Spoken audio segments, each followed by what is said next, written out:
আপোনালোকক আজি নিমন্ত্ৰণ কৰিছে এই কাৰণেই যে আমি অসম ডিজিটেল মিডিয়া ইউনিয়নে প্ৰায় এবছৰ হ'ব এতিয়া আমাৰ লগত আছে আমাৰ জ্যেষ্ঠ ৰাজ্যিক সভাপতি এছ এম শৰ্মা ডাঙৰীয়া নমস্কাৰ আৰু আমাৰ লগত আছে সুৰক্ষিণা শইকীয়া তেখেতে আমাৰ সম্পাদিকা ৰাজ্যিক আৰু আমি এই সংবাদ মেলটো এই কাৰণে আজি আমি পাতিব লগা হৈছে যে আমি কেইবা মাহ ধাৰাহাৰে আমি কিছু কাম ৰাইজৰ মাজত কৰিলো কিছু কথা আমাৰ নজৰত আহিছে কিছু কিছু জায়গাত দেখিছো যে আমাৰ দৰে কিছু ডিজিটেল মাধ্যমৰ সংবাদ কৰ্মীসকলক বেয়াকে প্ৰসাৰ কৰিছে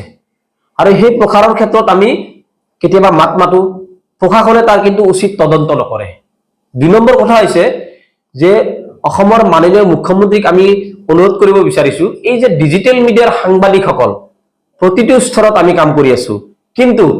আজি আমি নিজৰ অধিকাৰৰ পৰা কিন্তু বঞ্চিত হৈ আছো কিয়নো ডিজিটেল মিডিয়াৰ সাংবাদিকসকলক পোৰ্টেল সাংবাদিক বুলি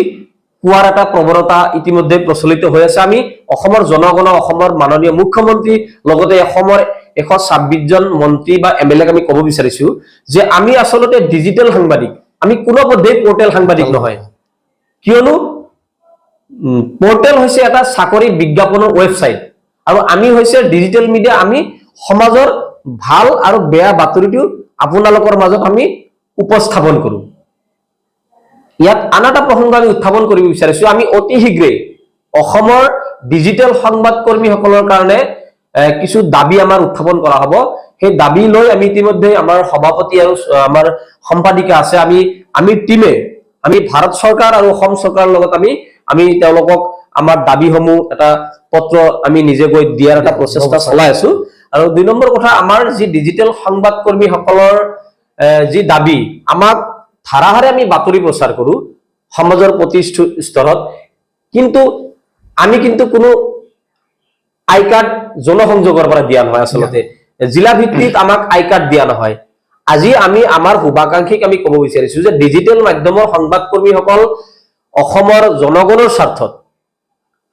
চৰকাৰৰ পক্ষত বিৰোধীৰ পক্ষত আমি প্ৰতিটো বাতৰি আমি যেহেতু প্ৰচাৰ কৰো গতিকে আমাক কেতিয়াবা ইটিকিং কৰাও দেখা যায় আমি জনসাধাৰণক ক'ব বিচাৰিছো যে আমি ডিজিটেল মিডিয়াৰ সংবাদ কৰ্মীসকল যিখিনি জেনুইন আৰু বচা সাংবাদিক আছে এটা কথা প্ৰকাশ পাইছে যে অসমত সাংবাদিক ভৰি পৰিছে কিন্তু ইয়াত কিছু কথা আছে এজন সাংবাদিক বা কেইবাজনৰ কাৰণে যে আমি জ্যেষ্ঠ সাংবাদিকসকলে যে আমি তাত শোষিত হম হেতু কিন্তু আমি কোনো পদ্ধতি মানি নলও আৰু আমাৰ দাবী থাকিব যে আমি ডিজিটেল মাধ্যমৰ সংবাদ কৰ্মীসকলে আমাক চৰকাৰে কোনো আঁচনি দিবলৈ এতিয়ালৈকে প্ৰয়াস কৰা নাই কিন্তু কিয় নকৰে সেই বিষয়টো লৈ আমি আমাৰ সংগঠনৰ ফালৰ পৰা আমি মাননীয় মুখ্যমন্ত্ৰী কচিৰে আমি লগ কৰিম আৰু বহুত দাবী থাকিব যেনেকৈ ধৰক আমাৰ আজি দেখা গৈছে যে ধুবুৰীত সিদিনাখন সাংবাদিকক তালিবানী শাস্তি দিয়া হৈছিল তাত আমি মাত মাতিছিলো কিন্তু ডিসি বা এসপি মহোদয় প্ৰশাসনে কিন্তু তাৰ কি বিচাৰ কৰিলে আমি গম নাপালো গতিকে অসমৰ প্ৰতিটো সংগঠন ডিজিটেল মিডিয়া ইউনিয়ন নহয় আজিৰ যিটো সময় হৈছে এই সময়ত অসমৰ প্ৰতিটো সংগঠন আমি একত্ৰিতভাৱে যদি আগ নাবাৰো কিন্তু আগন্তুক দিনত কিন্তু আমাৰ বহু ক্ষতি হ'বলৈ গৈ আছে কথা প্ৰথমৰ পৰাই কৈ আছে যে সাংবাদিক নম্ৰতাৰে অনুৰোধ কৰিছো যে কৰবাত যদি এজন সাংবাদিকে যদি বাতৰি সংগ্ৰহ কৰিব যায় তেতিয়াহলে তেওঁলোকৰ পৰিচয়টো আপোনালোকে কেতিয়াবা সুধিব কাৰণ এজন সাংবাদিকৰ লগত লগো এটাহে থাকিব পাৰে তেওঁ এটা চেনেলতে তেওঁ কাম কৰিব পাৰে গতিকে আমাৰ অসমৰ জনগণ মাননীয় মুখ্যমন্ত্ৰী আমাৰ যেনেকে অৰুণোদয় আঁচনি বা যুৱকসকলৰ কাৰণে দোকান দিয়াৰ কাৰণে ব্যৱস্থা লোনৰ ব্যৱস্থা আমি এই ডিজিটেল মাধ্যমৰ সংবাদ কৰ্মীসকল দিনে নিশাই ৰাতিপুৱাৰ পৰা গধূলিলৈকে আপোনালোকৰ বাতৰি আমি প্ৰচাৰ কৰি আছো আজি আমি নাই 1 টকা পোৱা নাই চৰকাৰৰ হাতত তেনেকুৱা কোনো আঁচনি নাই নে আমাৰ কাৰণে যে আমাৰ কাৰণে কোনোবা এটা পেকেজ ঘোষণা কৰিব নোৱাৰে নে এটো এটা প্ৰশ্নবোধক গতিকে এই বিষয়টো আমি আপোনালোক উত্থাপন কৰিছো আৰু আমি দাবীও জনাইছো আৰু এখিনি কৈ মই শেষ কৰিলে আমাৰ সভাপতি ডাঙৰীয়াই কিছু প্ৰকাশ কৰিব আমাৰ আব্দুল কাফি ডাঙৰীয়াই যেখিনি কথা কৈছে সেইখিনি সঁচা হয় আৰু সেইকাৰণে যিখিনি আমি ভৱিষ্যতত আমাৰ ডিজিটেল মিডিয়াৰ কাৰণে ভৱিষ্যত ডিজিটেল মিডিয়া কেনেকৈ আমি উচ্চ স্তৰত লৈ যাব পাৰোঁ বা ইলেক্ট্ৰনিক মিডিয়াৰ লগত আমি একে সমপৰ্যায়ত কাম কৰিব পাৰোঁ, ঠিক তেনেকৈ আমি চেষ্টা কৰিছোঁ। আমি সেই হিচাপে যোৱা 23 বৰ্ষৰ 25 তাৰিখে আমাৰ এই ডিজিটেল মিডিয়া ইউনিয়ন নামৰ সংগঠনৰ জন্ম হৈছে। 1 বছৰ হ'ব, যিদিনাখনে 1 বছৰ হ'ব সেইদিনাখনে আমি অৱশ্যে মাতিম, ৰাইজৰ মানুহ কিছুমান মাতিম আৰু সেই সুযোগতে আমি কিছুমান আমাৰ মানে আমাৰ যিখিনি থাকে, যিখিনি আমাৰ কৰ্তব্য, আমি যিখিনি কৰিব পৰাকে থাকে সমাজৰ বুকুত, আমি সেইখিনি কৰিবলৈ চেষ্টা কৰিম। আৰু সেই হিচাপে আমি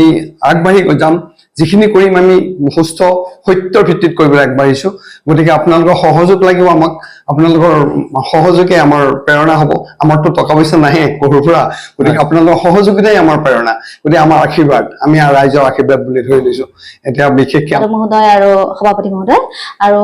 এইখিনিতে কিছুমান আমাৰ সাংবাদিকসকলৰ গাতো দুখ নথকা নহয়, যিহেতু আমি বিভিন্ন প্ৰচাৰ মাধ্যমত দেখি আহিছো, পেজসমূহত দেখি আহিছো যে কিছুমান সাংবাদিকে সস্তীয়া প্ৰচাৰ বাবে, সস্তীয়া জনপ্ৰিয়তাৰ বাবে, তেওঁৰ চেনেলটো ওপৰলৈ উঠিবৰ বাবে, ফলোৱাৰ্ছৰ বাবে যিখিনি কাম কৰে তেওঁলোকে নিজ কাম বুলি ক'ব লাগিব ফলোৱাৰ্ছৰ কাৰণে, সেই কামসমূহৰ পৰা যদি তেওঁলোকে বিৰত থাকে, ফলোৱাৰ্ছৰ কথা যদি আশা নকৰি সমাজৰ হিতৰ কাৰণে চিন্তা কৰি কিছুমান সমাজ উন্নয়নমুখী আমি বাতৰি প্ৰচাৰ কৰো, যিবিলাক খবৰে সমাজখনক বিৰূপ প্ৰভাৱ নেপেলায়, সেই তেনেধৰণৰ যদি আমি খবৰসমূহ প্ৰচাৰ কৰো আৰু যিবিলাক খবৰে এখন সমাজত বিৰূপ প্ৰভাৱ পেলায়, সেইবিলাক খবৰ যদি আমি প্ৰচাৰ নকৰো বা প্ৰচাৰ কৰাৰ পৰা বিৰত থাকো, তেতিয়া মই ভাবো জনসাধাৰণে আমাক পুনৰ সেই যি সাংবাদিকতাৰ প্ৰতি যি শ্ৰদ্ধা আছিল, ভক্তি আছিল, সেইখিনি আমি পুনৰ ঘূৰাই আনিব পাৰিম। আৰু তাৰ বাবে মই সাংবাদিক বন্ধুসকলক আহ্বান জনাম আৰু তেখেতসকলে যাতে এই কথাখিনি মন কাণ দিয়ে।